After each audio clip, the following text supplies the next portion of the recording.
It's the 29th of March, 2015, at Toronto's Pearson International Airport. The crew of an Airbus A320 prepare for a routine 2-hour flight to Halifax. The aircraft, a reliable workhorse of Air Canada's fleet, has served faithfully for almost 24 years. In the cockpit sits an experienced crew. In the left seat, the captain, with nearly 12,000 flight hours, including over 5,000 on the A320, with around 1,200 in command. The captain, who had been diagnosed with obstructive sleep apnea in 2009, had been working evening shifts in the days leading up to this flight. In the right-hand seat, the first officer had over 11,000 flight hours, around 6,000 of which were on the A320. For this trip, the captain will act as pilot flying, and the first officer will be pilot monitoring. As fate would have it, this would be the first time this particular pairing of pilots had flown together. The weather forecast for their Halifax destination was concerning.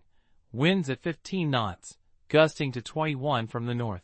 Visibility just half a mile and moderate snow. The temperature was a chilly -5 degrees Celsius, or 23 degrees Fahrenheit. While challenging, these conditions still fall within Air Canada's operational limits, barely. But besides the weather, the airport at Halifax has its own unique challenges. More on this later. In Halifax, winter storms are a fact of life. But tonight's combination of heavy snow, gusty winds, and a basic runway lighting system dating back to simpler times would create conditions that would test even this very experienced crew. While these challenges would later prove critical, for now, the 138 people aboard, 133 passengers, and a reduced cabin crew of just 3 instead of the usual 4, settled in for their flight. Transport Canada had recently brought in a rule allowing 1 flight attendant per 50 passengers instead of the previous 1 to 40, bringing it into line with U. This reduced cabin crew ratio of 1 to 50 meant flight attendants would need to manage multiple emergency exits, requiring special dual-exit training. Though Transport Canada mandated this training, airlines like Air Canada were allowed to implement the new crew ratio before actually providing the new training. And at the time of this flight, none of the cabin crew had received this required dual-exit training, nor were they aware that such training was needed. At 10:05 p.m., as Flight 624 climbed into the dark winter sky over Toronto, the real work was just beginning. While passengers settled in for the short journey east, the pilots were already planning for contingencies. They discussed amending their alternate airport from Montreal to Moncton. This change would allow more time to hold at Halifax if landing were delayed due to weather. The aircraft climbed normally and leveled off at cruise altitude. As part of their approach planning, the crew meticulously calculated cold temperature corrections for the Halifax approach. The final approach fix, that critical point where aircraft transition to their final descent, would require precise crossing altitudes. So why do the crew need to concern themselves with cold temperature corrections? In severe cold like tonight's, an aircraft's altimeter plays tricks, reading higher than the true altitude, a deceptively dangerous error that grows larger the closer you get to the ground. Even their minimum descent altitude, that last safe height, without visual reference to the runway, would need careful adjustment. As the pilots worked through their calculations, the dark night held no hints of how significant these numbers would soon become. Meanwhile, far below their cruising altitude of flight level 350, or 35,000 feet, a winter storm continued to build over their destination. But this was only the beginning.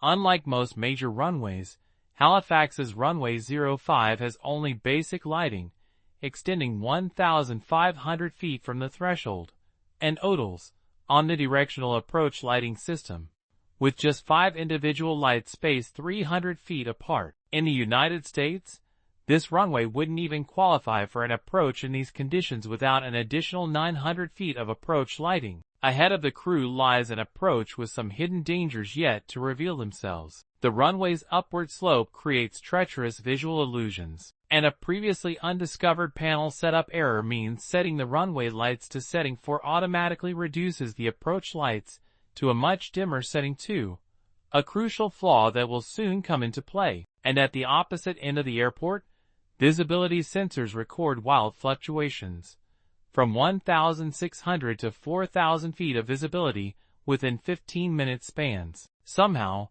the flight crew don't get informed about these pertinent readings taken at the runway's midpoint. Not only that, but even the precision approach path indicator lights, known as PAPI, are operating at reduced power, having been at this setting since the previous morning. PAPI lights are important visual aids for pilots, no matter what the weather. The system consists of 4 lights alongside the runway, showing white if too high and red if too low, helping pilots confirm they're on the correct glide path during approach. 2 white and 2 red lights indicate perfect positioning along the glide path. Conditions are deteriorating. Snowplows are at work to keep the runway clear. Given the weather situation, the flight crew makes a tactical decision to hold at a point called SETI, knowing they have enough fuel to wait until 1 a.m. for conditions to improve. But the question loomed, would improved weather conditions arrive? At 11:34 p.m., Flight 624 enters its holding pattern as they continue circling in the darkness over Halifax. Just after midnight,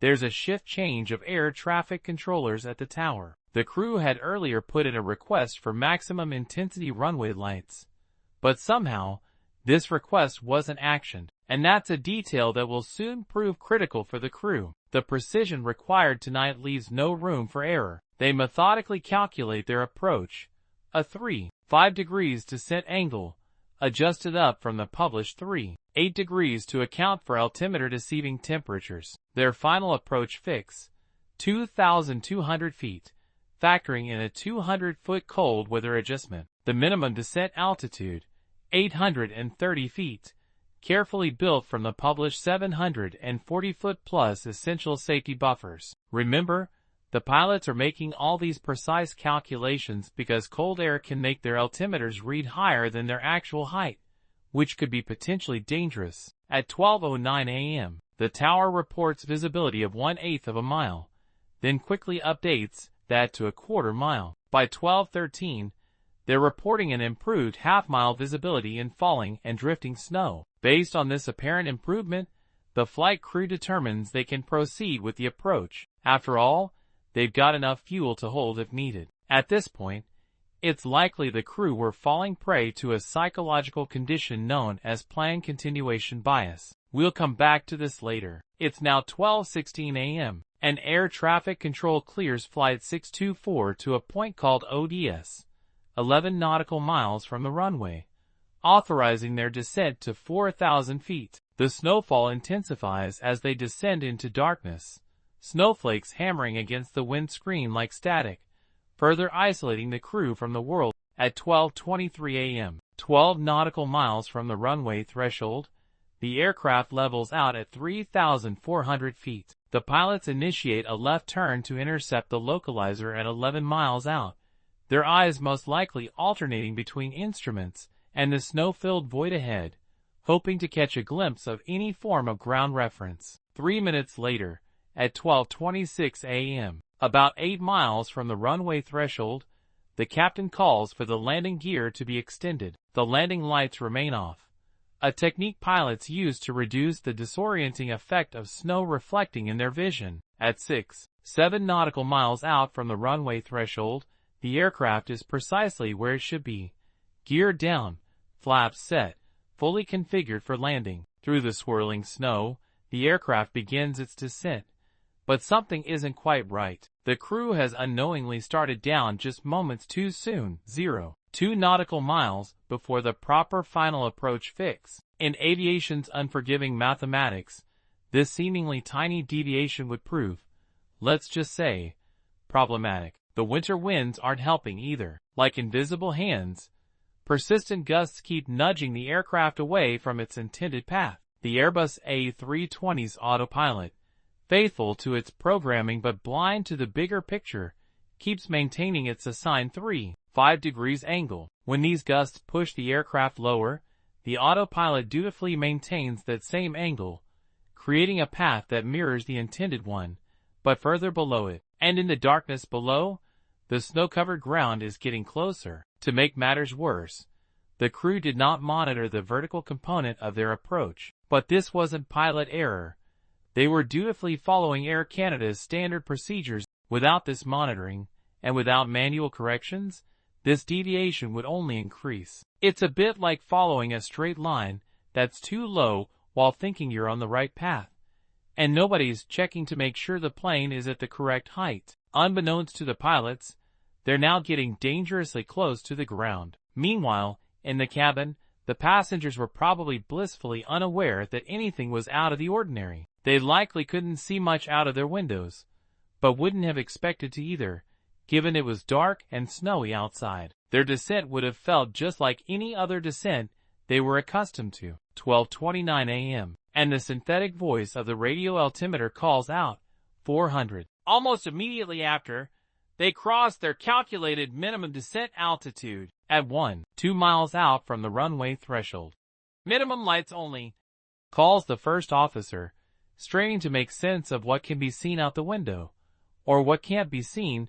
To put it more accurately, the captain responds with landing, reporting visual contact with some approach lights. The fact they can only see lights, combined with their unnoticed descent below the proper approach path, is setting up a dangerous situation where they have minimal visual references, but are continuing the approach anyway. By their own company's procedures, seeing even 1 of 10 specific visual references is enough for them to continue. Included among these specifically named visual references are the runway or runway markings, threshold or threshold markings, approach lights, or the runway edge or centerline lights. But there's a catch. They haven't yet realized they've already passed below the published minimum descent altitude, significantly further back from the runway than under normal conditions. A runway's lights tell a story to approaching pilots. The spacing between edge lights, their relationship to the threshold lights.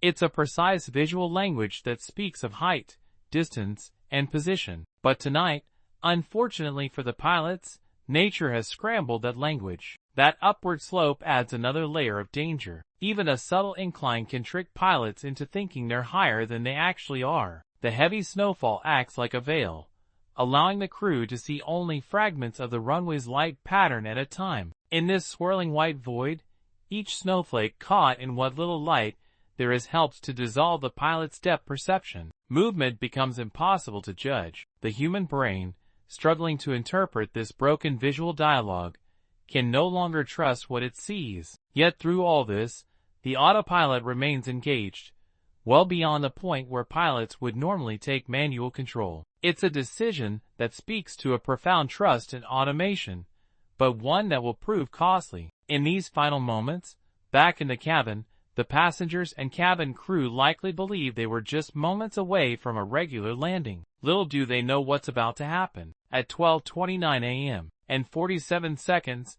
the captain finally disconnects the autopilot, taking manual control. The radio altimeter counts down with mechanical precision, 100. Suddenly, the first officer's voice cuts through the darkness. Pull up. But it's too late. Power lines snap. The airport plunges into darkness. 740 foot short of the runway, the captain reacts instantly. Full power, maximum nose up.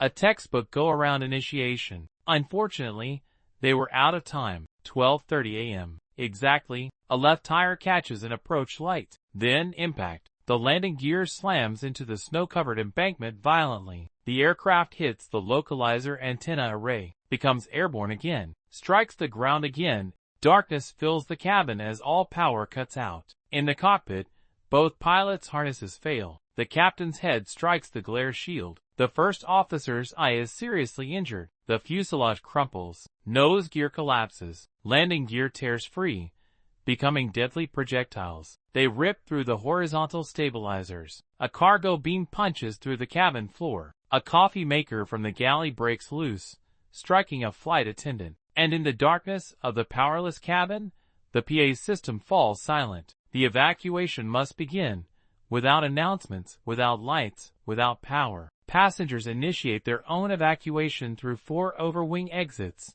stepping into the very cold Halifax night, many of them in very light clothing like shorts, t-shirts, and open-toed shoes, obviously more suitable for much warmer weather. Some passengers also brought their carry-on baggage despite being told not to. Emergency services arrived quickly but faced challenges evacuating people in dark, snowy conditions. Miraculously, there were no lives lost. Many of the injuries were consistent with passengers not being in the brace position, as no emergency was expected, and there simply wasn't time to prepare. There was one serious injury, 24 minor injuries, and amazingly, 113 uninjured, numbers that clearly mask how incredibly close they came to total catastrophe. Following a detailed investigation, the probable cause was the flight crew's continuation of an unstable approach in deteriorating weather conditions. Multiple critical factors emerged that contributed to this outcome. At the heart of the accident was a systemic issue. Air Canada's procedures didn't require crews to track their altitude and distance from the threshold after passing the final approach fix, a procedure that contradicted both Air Canada's and Airbus's own. This significant oversight went unnoticed by Transport Canada, the regulatory body responsible for reviewing and approving Air Canada's aircraft operating manual and standard operating procedures. The pilots, while following their company's procedures, never detected they had drifted below the planned descent profile. The flight path angle guidance mode wasn't providing true vertical guidance. It was simply maintaining an angle in 3D space, exactly what it was designed to do. The situation was further compromised by the airport's lighting system settings. When the crew requested maximum runway lighting, setting 5, they instead received setting 4, which provided only 25% of the maximum brightness. Even worse, this automatically reduced the approach lights to setting 2, making them less than 1/3 as bright as they could have been in these challenging weather conditions. This significant reduction in lighting would have made it extremely difficult for the crew to visually judge their position relative to the runway. Plan continuation bias, that deep-seated human tendency to stick with the original plan even when conditions change, emerged as a significant contributing factor. This psychological factor delayed the crew's recognition that something was wrong, and by the time they initiated a go-around, it was already too late. Regarding the captain, who was earlier diagnosed with sleep apnea, the report found no evidence that fatigue played a causal role in this accident. We study accidents like these so aviation can become even safer. In the aftermath of Flight 624, Air Canada revised its flight operations procedures and pilot training. Halifax International Airport Authority upgraded its runway lighting systems, and NAV Canada issued new directives regarding runway lighting. An Airbus A320 with 146 souls on board is on final approach into Bangalore, India. In the cockpit, everything seemed routine, except that it wasn't. How long will it take for the pilots to realize that they're too low for a safe approach? As the ground rushes up to meet them, with the very technology designed to protect them guide them past the point of no return? Watch this video next, or watch what YouTube recommends just for you, and make sure to subscribe so you don't miss anything.